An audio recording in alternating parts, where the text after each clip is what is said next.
Hello दोस्तों, स्वागत है आप सभी का मेरे इस YouTube चैनल स्टोरी सफारी में। आज मैं आपको एक प्रेरणादायक कहानी सुनाने जा रही हूँ जिसका टाइटल है लोभ का फंदा। दूर किसी गांव में एक सेठ रहा करता था। सेठ के घर के सामने एक पनवारी की दुकान थी। पनवारी का नाम चंदू था। चंदू बहुत ही सुरीला भजन गाया करता और उसे सुनने के लिए लोग वहां अक्सर पान लेने के बहाने आते। चंदू भजन में मग्न होकर पान लगाया करता और उसके ग्राहक वहां आकर उसकी खूब बिक्री कर जाते। इस तरह उसकी दुकान में चहल पहल बनी रहती। वहीं दूसरी तरफ सेठ जो अपने कामों में व्यस्त रहता, उसने पनवारी के भजनों में कभी ध्यान ही नहीं दिया।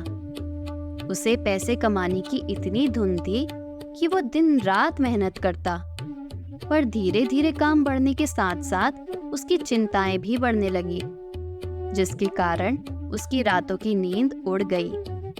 अब वो बीमार पड़ने लगा। उसने हर जगह अपना इलाज कराया, पर कोई फायदा नहीं होता। एक दिन सेठ उदास होकर खिड़की के पास रखी चेयर में आकर बैठ गया। तभी उसका ध्यान चंदू के भजनों की ओर गया। वो उसे ध्यान मग्न होकर सुनता रहा और इतने में उसे नींद आ गई। जब सेठ उठा तो वो काफी बेहतर महसूस करने लगा। अब वो प्रतिदिन खिड़की के पास पलंग लगा के चंदू के भजनों को सुनता और सो जाता। धीरे धीरे वो स्वस्थ हो गया। तभी उसे ख्याल आया कि उसे अब चंदू को इनाम देना चाहिए। वो चंदू की दुकान गया और चंदू को सारी बातें समझाई और एक पोटली दी जिसमें 100 सोने के सिक्के थे। इतना देखकर तो चंदू की आंखें फटी की फटी रह गई। वो बड़ा ही खुश हुआ। घर जाकर वो विचार करता ही रह गया कि इन पैसों का क्या करना चाहिए। ऐसा सोचते सोचते कई हफ्ते बीत गए। अब चंदू दुकान भी नहीं जाता और ना ही भजन गाया करता, क्योंकि वो तो पैसों के लोभ में अंधा हो चुका था। उसके जुड़े ग्राहक भी अब अन्य दुकान से पान लेते। इस तरह उसकी दुकान चौपट हो गई। वहीं दूसरी तरफ सेठ परेशान हो गया कि आखिर चंदू गया कहाँ। सेठ चंदू को ढूंढता हुआ उसके घर तक जा पहुंचा, पर उसे चंदू कहीं दिखाई नहीं पड़ा। अगले ही दिन उदास चंदू सेठ की कोठी गया। उसने सेठ को सिक्कों की पोटली पकड़ाते हुए कहा, लीजिए सेठ जी, मुझे नहीं चाहिए ये सिक्के। जब से मिले हैं तभी से मैं दुखी रहने लग गया हूँ। अच्छी भली मेरी दुकान चल रही थी। भजन गाते गाते मैं पान लगाता और मेरी कितनी बिक्री हो जाया करती, पर इन कुछ सिक्कों के लोभ के कारण आज मेरा व्यापार और मेरी भक्ति दोनों ही खत्म हो चुकी है।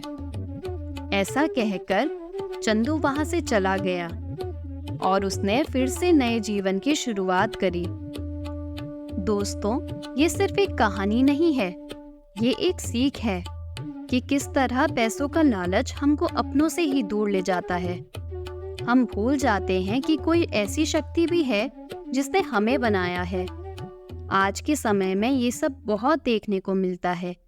लोग 24 घंटे सिर्फ जॉब की बात करते हैं, बिजनेस की बात करते हैं, पैसों की बात करते हैं। हालांकि धन जीवन यापन के लिए बहुत जरूरी है, लेकिन उसके लिए अपने अस्तित्व को ही भूल जाना बहुत बड़ी मूर्खता है। आप खूब पैसा कमाइए, लेकिन साथ ही साथ अपने माता पिता की सेवा करिए, दूसरों के हित के बारे में सोचिए और भगवान का स्मरण करिए। यही इस कहानी की शिक्षा है।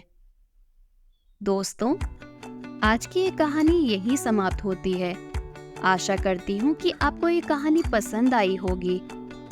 अगर आपको हमारे द्वारा सुनाई गई कहानियाँ पसंद आती हैं, तो चैनल में लाइक, शेयर, कमेंट और सब्सक्राइब करना ना भूलें।